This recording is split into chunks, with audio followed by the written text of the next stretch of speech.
The Mystery of BELICENA VILLCA. Third Book. Quest for Uncle Kurt. Chapter 9. I stopped in the service station of Cirillo's, to charge to refuel, and I seized the moment to look the card with the address of Uncle Kurt again. It was incredible that a relative, who I thought to be deceased 35 years ago, be so near, and in great conditions. I read again. Mr. Sereno Sanguedel Street, Frame Emeritus Squire 95, Santa Maria, Province of Catamarca. Sir. The man of the petrol station interrupted me. Fill the tank with a special naphtha, please. Oh, check the lubricant oil, I said. My abrupt departure not allowed my mother to give me enough information about Uncle Kurt.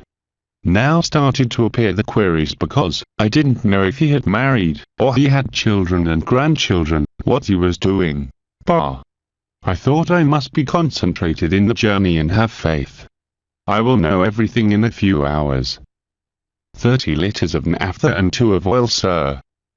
Take. I gave him the bill. Do you have a route map of the province of Catamarca? Yes, sir. He went to the cabin, and came back quickly bringing a drop-down map, in colors, with profuse touristic information. You've to pay 1,000 more. I paid him, and I started the motor to remove the car from the dispenser, but I parked 20 meters forwards, and I examined the map. To go to Santa Maria from Saltac doesn't mean any problem, but, on the contrary, has the advantage to include one of the prettiest touristic circuits of northeast of Argentina. It is the journey from Salta to Cafiat, the beautiful, as this famous city is popularly denominated around the world for its exquisite wines, situated in the heart of the Calchaquí valleys. With the road recently asphalted, the provincial route number 68 facilitates the travel and permits to enjoy unique landscapes. For its multicolor hills, these 200 km are traveled rapidly. The disadvantages appear only at going out from Cafiat, crossing the stream de las Conchas, abandoning the province of Saltac. It is entered then in the province of Tucumán, but just for some 40 kilometers, because there is a small wedge that is embedded in the province of Catamarca. After the travel of this small road is exceeded to Catamarca in a point that is at 80 kilometers from Santa Maria. Crossing the aforementioned stream, fording it because there is no bridge, the traveler has the sensation to have entered in another world. Out of the artificial physiognomy of civilized features that the valley presents in Saltac, here is an ambit reliated faunus. The roads are dirt, neglected as is advanced towards the south, and abound the settlements with houses of adobe dwelt by mestizo Creoles, closer to the Indian than the white man. The poverty becomes evident at entering in Catamarca, a province unfairly forgotten by the rest of the country, and abandoned by its own children, who, year after year, they undertake the inevitable exodus of who tries to overcome the misery, and progress materially. The beauty of the landscape not decreases in Catamarca, on the contrary, it becomes wild and primitive, gifted with excellent visual attractive to the sinuous path that advances surrounding the mountain ranges of Quimas. This name comes from the Indians Quimas, one of the tribes of the ferocious Digata race, who, at the end of the Calchaquís Wars, that lasted 35 years in the 17th century, they were taken in number of 300 families to the exile from Buenos Aires, and they gave place to the population of the same name. Within the mountain ranges of Quimas, and the canyon of the west and the summits Calchaquís, and the snowy of Aconcagua in the east, is opened the fertile valley Ucaval, longitudinally watered by the river Santa Maria, seat of the city Santa Maria de Candelaria. I already knew Santa Maria, because I had a study tour through many archaeological deposits of the valleys Ucaví, and Calchaquí, to investigate the Digata culture, and repeat the journey doesn't displease me. Naturally, to enter in the region of valleys and ravines, it was difficult for me to cross Tafí del Vale, in Tucumán, region of the occidental forests and separated from Catamarca by the inhospitable Calchaquí summits and the snowy of Aconcagua. But, fortunately, from Santa Maria, exists a path that goes up towards the north, until a major derail. From there could be taken a route 307, that crosses the Calchaquí summits through Pesa del Inferno, and it takes directly to Tafí del Vale. In total, from Santa Maria until Tafí del Vale, would be only necessary to travel 80 kilometers, but that would be exhausting, due to the condition of the routes and the sinuous heights. I was driving at more than 100 kilometers per hour, taking advantage of the good road until Keffi to gain time, because the march would be slow, at no more than 40 kilometers per hour. I had some hours to think, and I decided to use them immediately.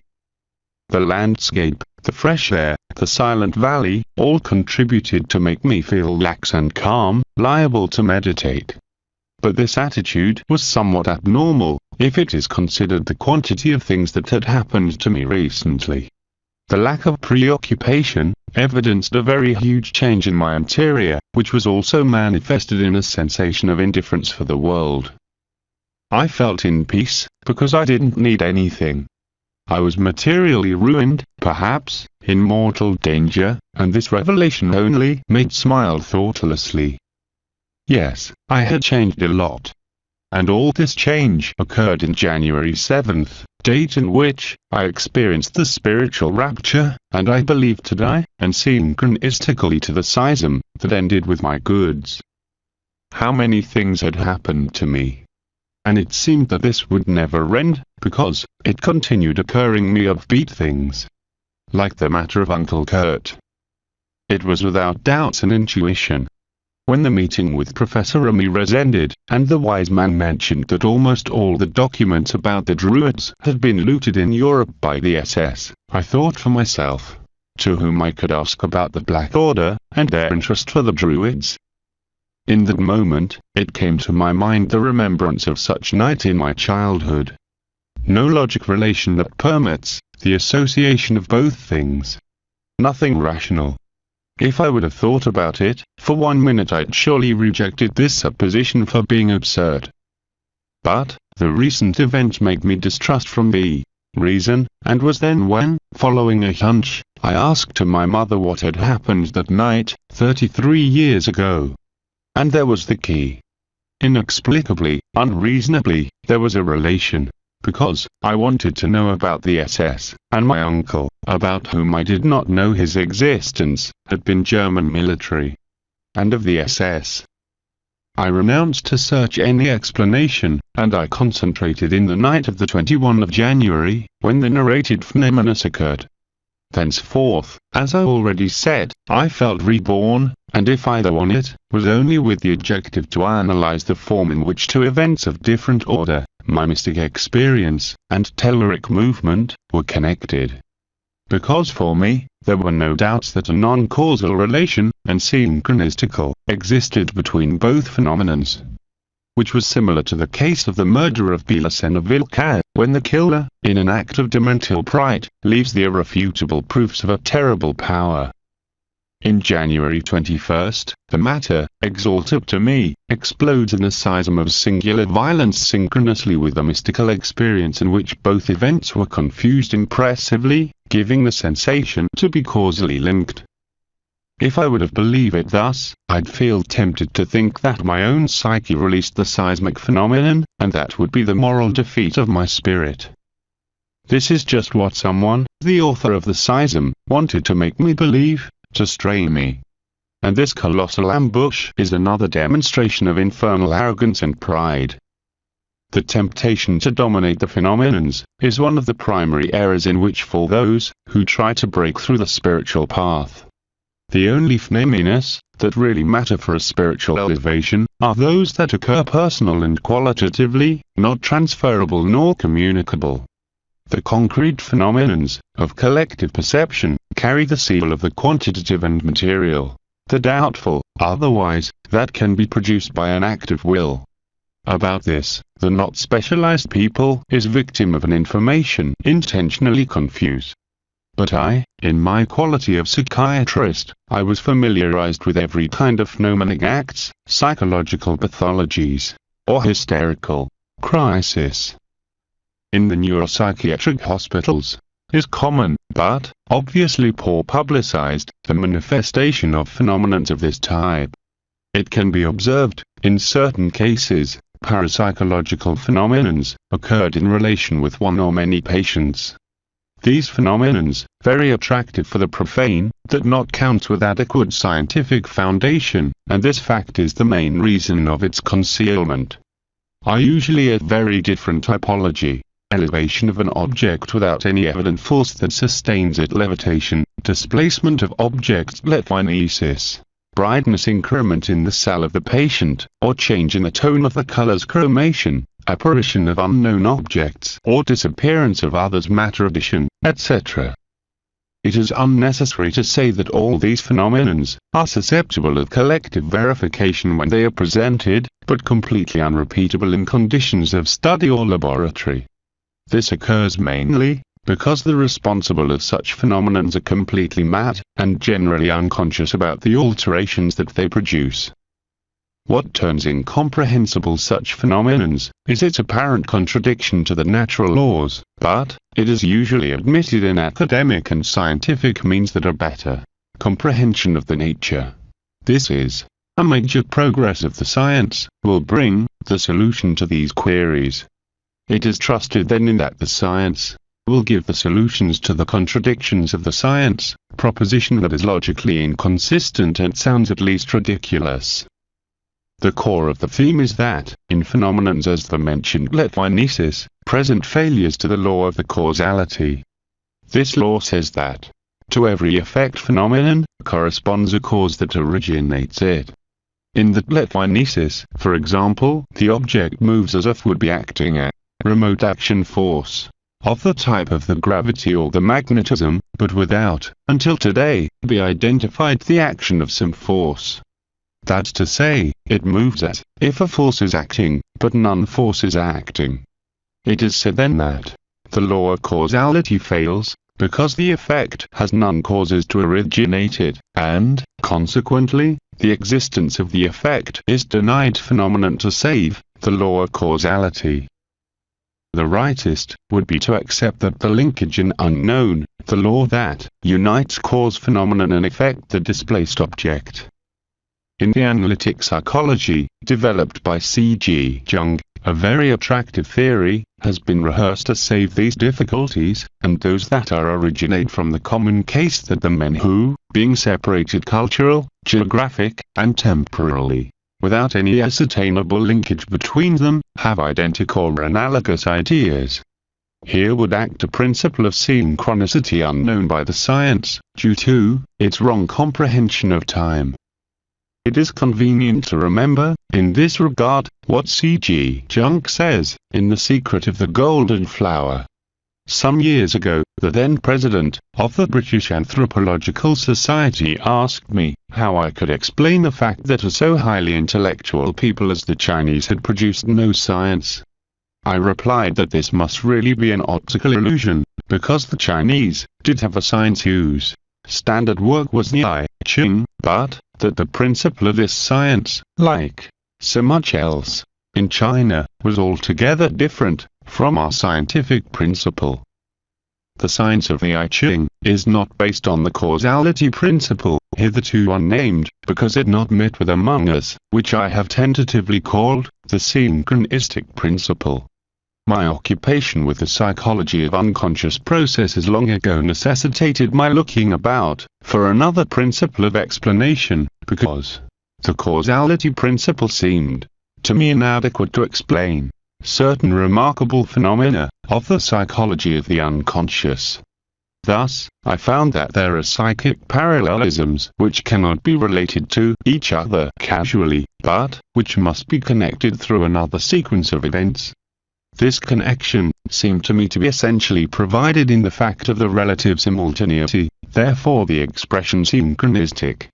It seems indeed, as though time, far from being an abstraction, is a concrete continuum, which contains qualities or basic conditions manifesting themselves simultaneously, why in various places, in a way not be explained by causal parallelisms, as, for example, in cases of the coincident appearance of identical thoughts, symbols, or psychic conditions.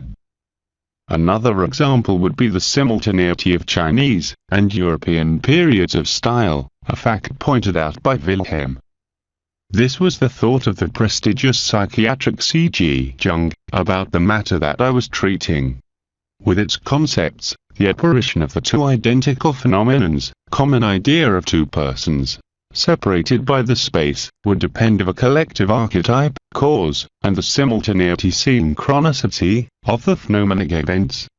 To interpret the principle of synchronicity, it is necessary to take present, a key concept of the analytic psychology, the one of the collective unconscious.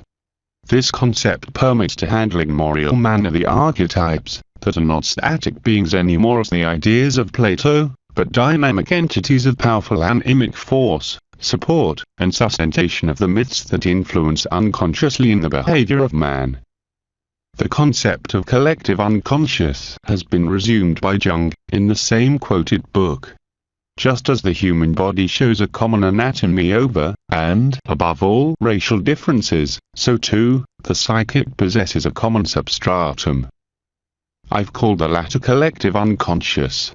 As a common human heritage, it transcends all differences of culture and consciousness, and does not consist merely of contents capable of becoming conscious, but of latent dispositions towards identical reactions. Thus, the fact of the collective unconscious is simply the psychic expression of identity of brain structure irrespective of all racial differences. By its mean, can be explained the analogy, going even as far as identity, between various myth themes and symbols, and the possibility of human understanding in general. It is convenient now, at the light of the exposed, to extract an important conclusion. Even though the analytic psychology permits to interpret the synchronistic phenomenons, no one has ever affirmed seriously that it would be possible to exert some type of control over them. This class of phenomenons, very attractive for the profane, correspond to the lowest in the scale of assessment of the transcendental experience. As they are always present in relation of people highly perturbed, being or not in the madhouse. In general, the people usually believe that the disciplining of organic or psychic functions concedes certain power over the aforementioned phenomenons. This belief is fed in two sources: the ignorance, ingenuous, and the disinformation, product of the synarchic strategy. There is ignorance in the popular belief that the miracles that usually accompany the activities of the saints and great mystics are realized thanks to a power that they have or that have been given to them by a deity.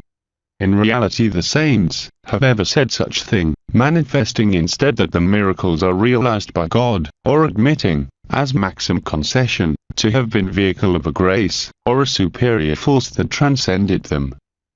Naturally, there are members of the synarchy, also considered saints, mystics, gurus, masters, etc., who have affirmed the quest for the power as finality of the practice of certain disciplines, just as the transcendental meditation, yogas, prayers or mantrams, etc.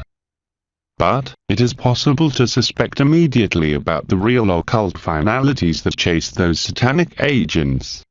On the contrary, the Hyperborean initiates, who are really saints, now I could distinguish them well, after reading the letter of BELICENA VILLCA. They have always oriented their disciples to propitiate that their uncreated spirits could free themselves from the ties that maintains them attached to created matter. The disinformation obeys to a synarchic finality, and those who are victims of it blindly believe that there are esoteric schools where a secret teaching is imparted that ends to transform the neophyte, after some lessons in vesicles, in a Krishnamurti Occidental version. But what the disinformation presents as esoteric schools are in reality exoteric schools, whose untold finality is the catchment of adepts. All these exoteric schools pretend to possess the secret of the great mysteries of the antiquity, that offer to reveal to the incautious, if they're adjusted to an internal rule that invariably demands as first test the blind obedience and the faith in the unknown masters of the school. the teaching that goes presenting the candidate to Guru can't be less mysterious, due to, this bases the plagiarism of different ancient traditions assembled eclectically in an alleged occult doctrine, which is only thus, for the impossibility to unveil any truth from it. The great mysteries of the antiquity, Persia, India, Greece, etc., have left a sediment of myths and sacred symbols with more frequency opposed rather than coincident, that only a mediocre and malicious soul, a rascal, come on, would try to unify in a modern syncretism. It will be adverted that, during such journey to Santa Maria, a feeling of ferocious cultural criticism had been installed in my heart, and it threatened with fractionate and amputate definitively the last remains of the rationalism that I still possessed. I felt empty inside, but I was willing to accept a truth to replace all the useless information encyclopedia that I had assimilated in many years of study. What value had such pompous academic knowledge, if it didn't serve me to face and resolve mysterious situations that I'd narrated, situations that involved me metaphysically? None. I was then willing to disembarrass myself from such ballast to receive the coveted truth. A truth that consisted, and I had never been so secure before about a reality of a thing as this statement, in the Hyperborean wisdom. In effect, for me, now, the truth was, the Hyperborean wisdom, whose attainments I scarcely perceived in the letter of BELICENA VILLCA. For some moments, a deaf anger invaded me, which was at the same time a personal reproach, a kind of claim of my actual self, strangely transmuted, was realizing relentlessly to the doctoretro signal of the years of the quest, to my past self, that so ingeniously had believed that the progress was a logic consequence of the education. In a moment, I had accepted, almost without thinking, that a law of evolution permitted a soul to be expanded starting from some guidelines of the life. I believed that, to follow determined rules of moral rectitude, and to face the life with a positive criterion would redound inevitably in an interior good. Yes. That was the key for the progress. I would live according to a transcendental philosophy, I'd adopt a religious way of life, as the Orientals, and, in the becoming of that quest, of the instruction, of the asceticism, the progress, inevitably, would come by evolution. That had been my election. And now, at comprehending that all the reasoning was mistaken, that nothing I had gained after many years of disciplining and worthless sacrifices, I felt how the anger was invading me, and how, also, an impotent reproach was drawing out from me desolated groans. And that all the reasoning was wrong, was derived clearly from the letter of BELICENA VILLCA. The law of evolution existed and reigned, and facilitated, the progress of the created soul, and of every created entity, according to the plan of the Creator God. But that law had nothing to do with it, and none progress would be obtained by its intervention, with the uncreated spirit. I remembered with horror the words of the immortal Bishar. The soul of the earth and man, created after the beginning, started to evolve towards the final perfection.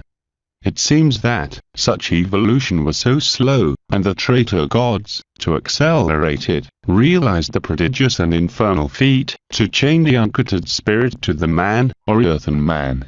The entire Hyperborean race, which was uncreated, that proceeded from outside of the created universe, from the same world where the Creator came, remained then linked to the evolution of the animal man, and the evolution in general, to the progress in the imminent time of the world.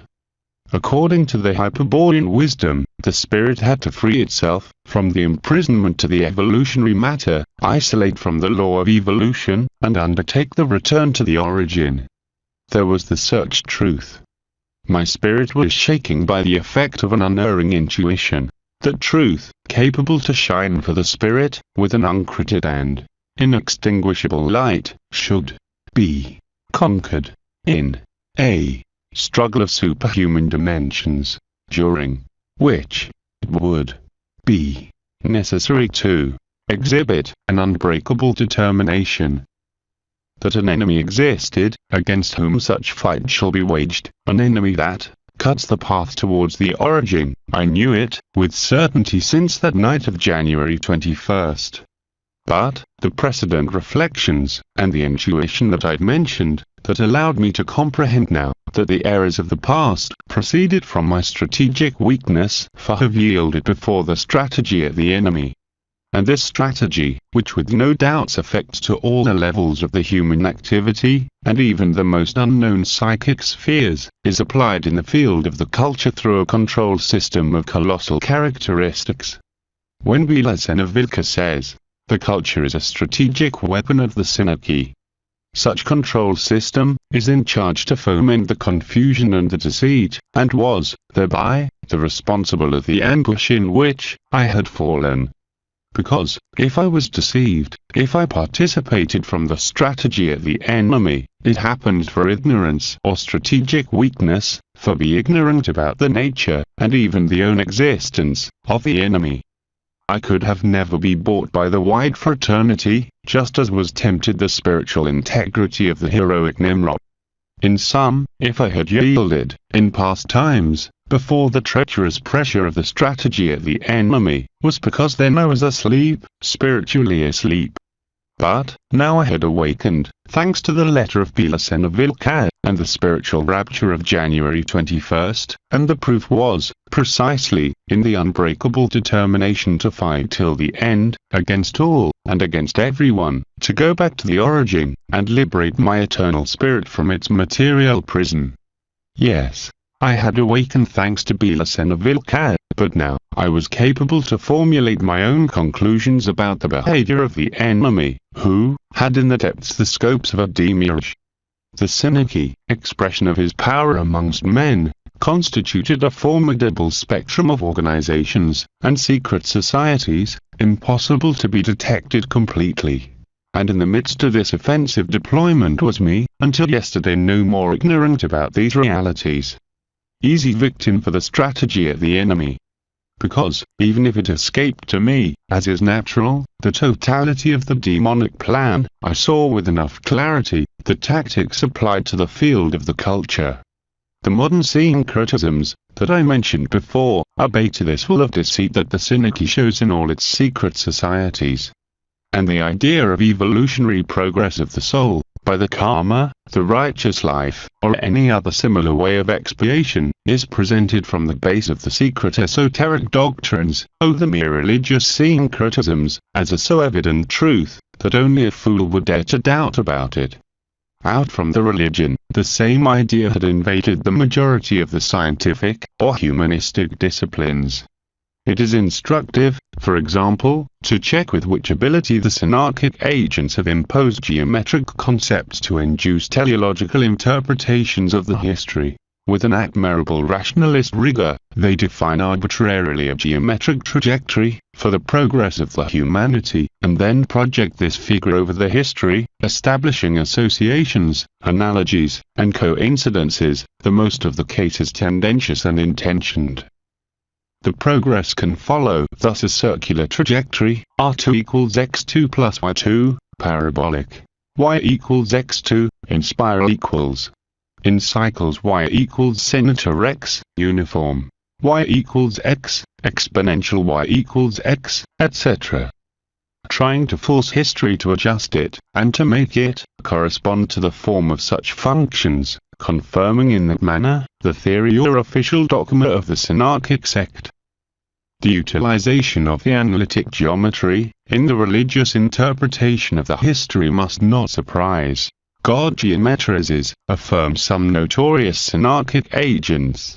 God is the great architect of the universe, sustain others. But, in general, everyone sustains that the intention of God one is that the man, and the matter, the world, all, evolve.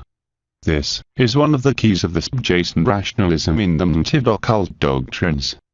Because to evolve, means to be in history according to certain law.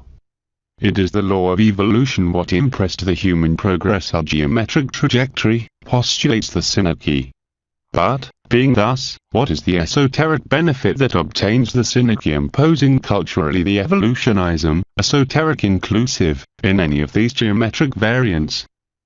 Very simple. If the whole world believes that man evolves, that the society evolves, that the universe evolves, that the progress responds to a law, they will accept without questioning that the future is determined by the law of evolution. This implies that, in the wake of a better future, some controls in the present can be exerted. That's to say, let's that who knows the law, controls the society, to obtain a better future tomorrow. Vain utopia. Who knows the law, but the masters of wisdom of the white fraternity, apart from the wise men of Zion? Now all becomes clear. The finality of the synarchy is the control of the world, and, naturally, prepares the leader cadres with an infrastructure of indoctrination mounted aright, while humanity, conveniently misinformed, awaits for the men of the destiny, to control the springs of the power and plan for the future. This is the reality that beats behind an exoteric school, and the being cautious, fanaticized and amazed by so gorgeous syncretism as empty and rationalist, can't advert. On the other hand, it should be noticed that the syncretisms are fulfilled when men have lost the capacity to perceive the myth in all its symbolic purity. This loss is a grave injury in the capacity of the metaphysical thinking, and of the metaphysical perception, analogous, if it is desired, to a loss of vision or blindness. By analogy it is talked about the dark age of era of obscurity. To lose the vision, is the same to see all black. There are texts about occultist doctrine, that seems to possess philosophical and scientific foundation. But there are also falsifications of the paintings of Leonardo da Vinci, so perfect that resist to the exam of prestigious experts. And it is logic, in any of each cases, the quality of the fraud depends of the ability of the forger. In the esoteric case, unfortunately, the forgers have reached a high grade of dexterity. There are some very well prepared for their mission, owners of a great general culture. Let's take, for example, esoteric writings of wise and erudite authors as H. P. Blavatsky, Rudolf Steiner, René Guénon, Max Hengel, etc. And let's compare the farrago of theosophy that sustains any of them with the elemental simplicity of the metaphysical symbols of the ancient wisdom. What emerges in this comparison? That we can't read a symbol, see its reality, but we can read a book about the symbol, that will reveal us the sense of the same, but it will entertain us with descriptions and multiple associations, susceptible of rational interpretation, that will create us the illusion of a comprehension and a progress, just as it benefits to the synarchy. There is a sensorial Daltonism and a gnosiologic Daltonism, wrote once the great epistemologist Luciano Alendalazima. It can be added that, also exists a semiotic Daltonism, is the one that suffers those who can't see the truth of a symbol, and that must be healed previously to the quest of an occult knowledge. To not be deceived.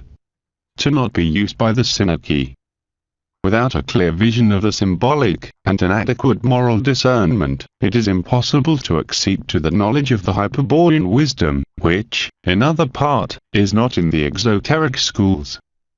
The lack of these virtues, or the contempt for the same, takes the Daltonic adept to the search for the phenomenons, and the power to follow Oriental disciplines without understand them, or to yield to the fascination of scientific investigations in parapsychology, plane photography, psychophoboenergetic, and other hoaxes. The danger is that, in those occult schools with juridical personality, corporate name and telephone don't hesitate to promise, to people of doubtful spiritual capacity, but useful to their plans, every kind of powers, and liberator experiences. Of course, the progress will come later, after some initiations. Progressing, in the internal grades. It doesn't help a poor, says C.G. Jung, putting in his hand arms, more or less high, even though it is desired thus. It is much more helpful, when we signalize him the path to make that, by means of the work, he could free himself harshly from his necessity. The spiritual beggars of our days are, unfortunately, excessively inclined to accept in species the alms of Orient, that's to say to seize without reflection from the spiritual possessions of Orient, and imitate blindly its manner and mode. All these reasoning took me to conclusion. In whom searches parapsychological phenomenon power, thaumaturgy, there's always an ignorant or a misinformed. In whom promises to give it, can only be a perverse will. Thence, that I decided to consider a synchronistic coincidence, any possible reaction, between the spiritual rapture of the day 21 of January, and the simultaneous schism. BELICENA, and all her ancestors of the House of Tharsis, and the liberator gods, and any spiritual being, who, watching my behavior could be tranquil in Wahala. For me, the end of the mystic vision signalized the end of the transcendental experience. Neither I disposed of a power, capable to operate over the matter, nor I wanted to have it. The potencies of the matter didn't achieve to deceive me, this time, and, possibly, they would never achieve it. I made these reflections, while the kilometers passed rapidly, and Salta was opening generously on its valleys and ravines. Within zones of colored and straight peaks are the slopes with exuberant vegetation, and framed by rocks of wild appearance, some of them famous like the Opaspa, a slope really striking for its development and variety of motives. I read in a map that I'd acquired in Srilos. I was then near to Kerfurt, where I planned to have a dinner and acquire some gifts, especially the exquisite wine of the zone. When improvised journeys are realized, as the one in which I was, through provinces or regions of extreme poverty, it is always convenient to bring comestible gifts. A liter of good Tarunts, or some gingerbread, can open impossible doors, border controls, and save every type of difficulties. I entered to Kerfurt, and after that, I realized some shopping in a house of regional articles. I parked in front of the town square, prepared to dine in a restaurant that promised in the blackboard menu of the day, stuffed bread and hot chicken.